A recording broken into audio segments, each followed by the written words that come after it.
तो पहला हमारे इस चैप्टर का सबसे पहला टॉपिक है examples of settlement in India. India के अंदर ह्यूमन सेटलमेंट्स को वैरायटी ऑफ फैक्टर्स अफेक्ट करते हैं। It is based on variety of factors. क्या क्या फैक्टर है वो हम पढ़ेंगे। सबसे पहला जो फैक्टर है वो है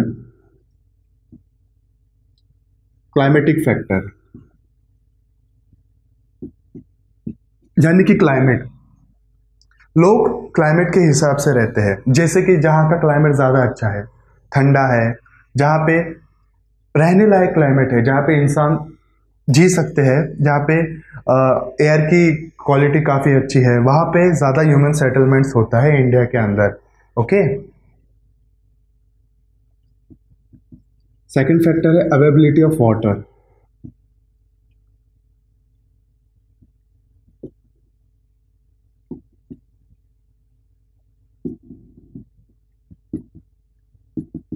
जहाँ पे पानी ज़्यादा क्वांटिटी में अवेलेबल होता है, जैसे कि ये पंजाब में वाटर काफ़ी मात्रा में, इसके लिए ये टाइप ऑफ सेटलमेंट्स पंजाब में होते हैं। और थर्ड है slope of land,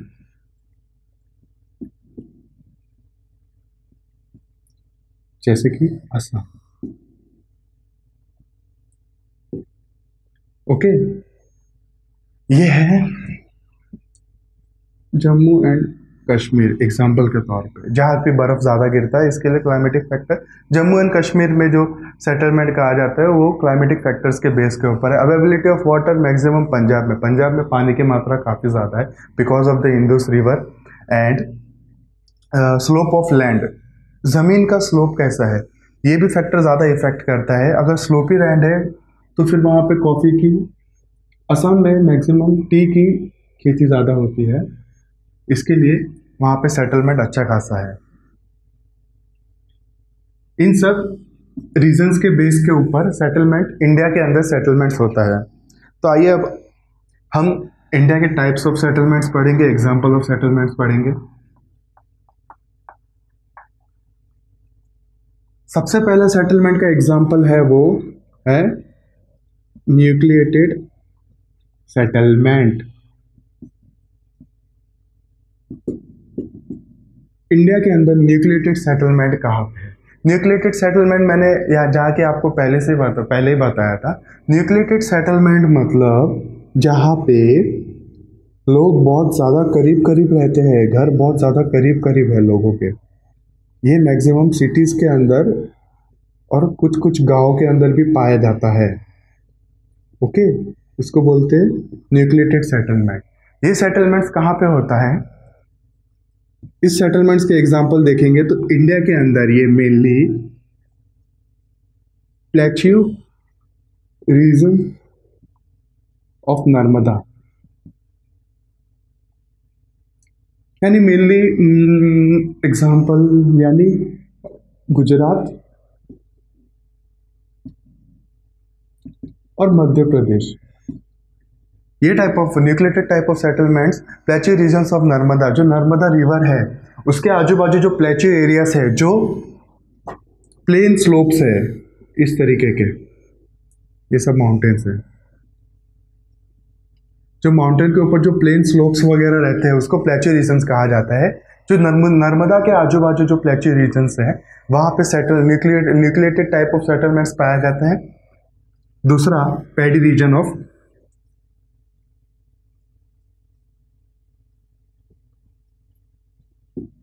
Bihar. Paddy मतलब क्या होता है? पैडी लैंड यानी कि जहां पे राइस का कल्टीवेशन ज्यादा होता है।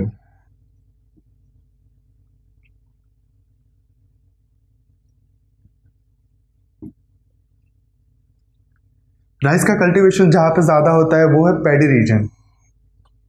और न्यूक्लिएटेड टाइप ऑफ सेटलमेंट कहाँ पे पाया जाएगा हमको? यूपी, उत्तर प्रदेश। दूसरा एग्जांपल विंध्यान प्लेट्यू, विंध्यान प्लेटू ये एमपी के अंदर है, एक्सेट्रा। ये सब न्यूक्लिएटेड सेटलमेंट्स के एग्जांपल्स है, न्यूक्लिएटेड सेटलमेंट्स के एग्जांपल है। और एक लास्ट एग्जांपल है अदर कल्टीवेटेड एरिया, जहाँ पे जो दूसरे एरियाज है जहाँ पे खेती वगैरह ज़्यादा होती है, वहाँ पे भी आपको न्यूक्लिएटेड सेटलमेंट्स मिलेगा। तो ये है सब टाइप्स ऑफ न्यूक्लिएटेड सेटलमेंट्स के एग्जांपल है। Plateau region of Narmada, Gujarat और MP for example. Paddy lands of Bihar के अंदर जहाँ पे खेतीबाड़ी वगैरह ज़्यादा होती है वहाँ पे। यूपी, उत्तर प्रदेश के अंदर भी, उत्तर प्रदेश इंडिया के अंदर मोस्ट पॉपुलेटेड स्टेट है, जिसका पॉपुलेशन सबसे ज़्यादा है, यानी अप्रोक्सीमेटली 20 करोड़ के आसपास। ओके, हाँ 19 करोड़ 20 करोड़ के आसपास, 20 करोड़ के आसपास। विंध्यान प्लेटू ये एमपी में सिचुएटेड है। विंध्यान प्लेटू फॉर एग्जांपल, ये अगर इंडिया का मैप है इस तरीके से,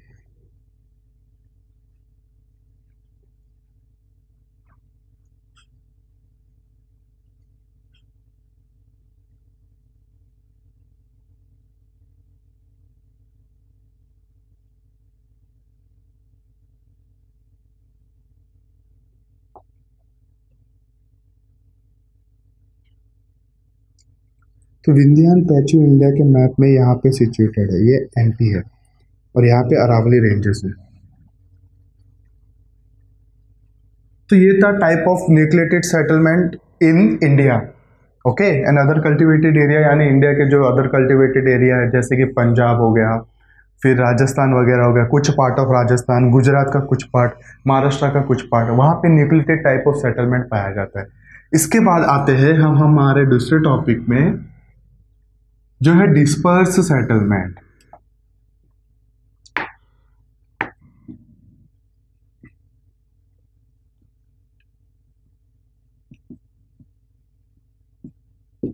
डिस्पर्स सेटलमेंट नाम से ही पता चलता है, डिस्पर्स मतलब फैल जाना, अलग अलग होना।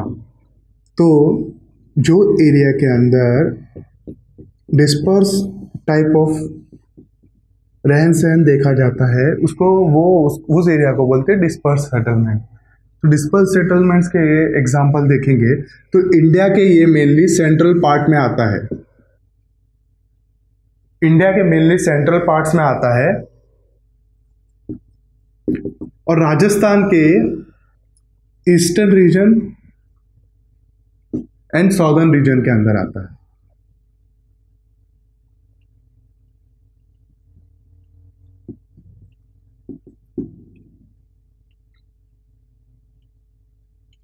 मेनली ये eastern and southern region of Rajasthan के अंदर डिस्पर्स टाइप ऑफ सेटलमेंट पाया जाता है। और डिस्पर्स टाइप ऑफ सेटलमेंट, तो हम डिस्पर्स सेटलमेंट के एग्जाम्पल पढ़ेंगे। तो इसका फर्स्ट एग्जाम्पल है ट्राइबल पार्ट्स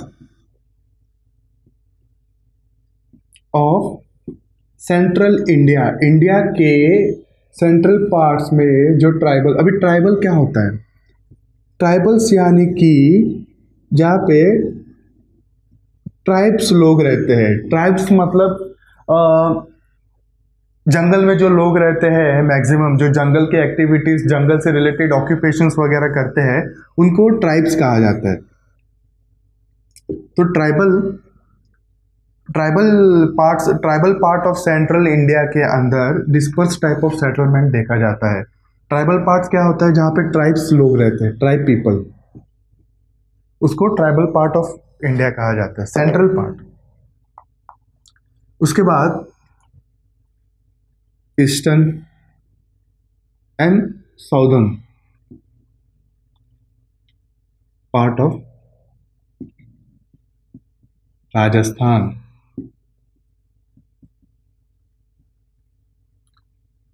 राजस्थान का जो ईस्टर्न और साउदर्न पार्ट है, फॉर एग्जांपल ये अगर राजस्थान स्टेट है तो इसका जो साउदर्न पार्ट है यानी कि ये वाला पार्ट, और ईस्टर्न पार्ट यानी कि ये वाला पार्ट, तो यहाँ पे और यहाँ पे, ये दोनों जगह nucleated disperse type of settlement पाया जाता है, ये दोनों जगह। और दूसरा है हिमालयन स्लोप्स। हिमालयन स्लोप्स यानी हिमालय रेंजेस के अंदर, हिमालयन स्लोप्स के अंदर भी डिस्पर्स टाइप ऑफ सेटलमेंट पाया जाता है। और उसके बाद जो आता है वो है uneven topography.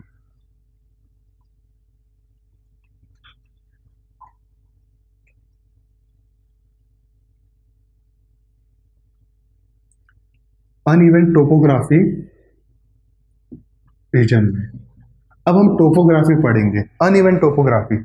Uneven topography, uneven का मतलब तो आपको पता ही है कि अनइवन इन द सेंस मतलब जो सही नहीं है, मतलब अलग तरीके से टेढ़ा है जो। टोपोग्राफी का मतलब क्या होता है? Branch of geography deals with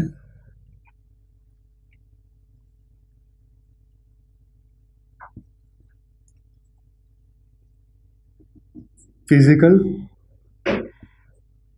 things on land. Physical things on land जैसे कि रिवर हो गए, फिर पॉन्ड हो गए, लेक हो गए, स्लोपी लैंड हो गए, या फिर माउंटेन्स हो गए, एक्सेट्रा। ये है टोपोग्राफी का मतलब। Topography is a branch of geography that deals with physical things, physical characteristic of land. Land के ऊपर जो फिजिकल थिंग्स होते हैं जैसे कि rivers, mountains, slopes, land, pond, lakes etcetera, उसको कहा, वो ब्रांच है ज्योग्राफी का, उसको टोपोग्राफी कहा जाता है। अनइवन टोपोग्राफी मतलब जहाँ पे टोपोग्राफी सही नहीं है, कहाँ पे, जहाँ पे पानी की कमी है, जहाँ पे रिवर्स नहीं है, जहाँ पे स्लोप्स ज़्यादा बड़े बड़े हैं, वहाँ पे अनइवन टोपोग्राफी। और नेक्स्ट एग्जांपल है वो है डाइसेक्टेड लैंड। डाइसेक्टेड लैंड मतलब क्या होता है? डाइसेक्टेड लैंड मतलब, डाइसेक्ट का मतलब होता है अलग होना, टूट जाना। तो जब ये पूरा लैंड रहता है, जब ये लैंड अलग हो जाता है यहाँ से इस तरीके से, तो फिर ये डाइसेक्टेड एरिया कहा जाता है, डाइसेक्टेड एरिया। तो डाइसेक्टेड एरिया होने की वजह से यहाँ पे पॉपुलेशन काफ़ी कम जमेगा, पॉपुलेशन अलग अलग हो जाएगा या फिर काफ़ी कम जमेगा, यानी रफ, उबड़ खाबड़ एक तरह से। डाइसेक्टेड का मतलब होता है उबड़ खाबड़।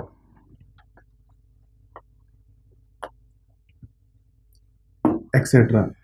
तो ये टाइप ऑफ डिस्पर्स सेटलमेंट है इंडिया के अंदर। इंडिया के अंदर डिस्पर्स टाइप ऑफ सेटलमेंट्स के कुछ एग्जांपल है। Tribal place of central part of India. India के जो सेंटर में ट्राइबल पार्ट्स आते हैं। और राजस्थान के ईस्टर्न और साउदर्न पार्ट में, राजस्थान के ईस्टर्न पार्ट में तो मैक्सिमम तो आपको पता ही है कि डेजर्ट एरिया है। हिमालयन स्लोप्स के अंदर, हिमालय के अंदर जो जो बड़े बड़े स्लोप्स है उनके अंदर अनइवन टोपोग्राफी। टोपोग्राफी मतलब physical nature of land. Dissected land मतलब उबड़ खाबड़ जमीन।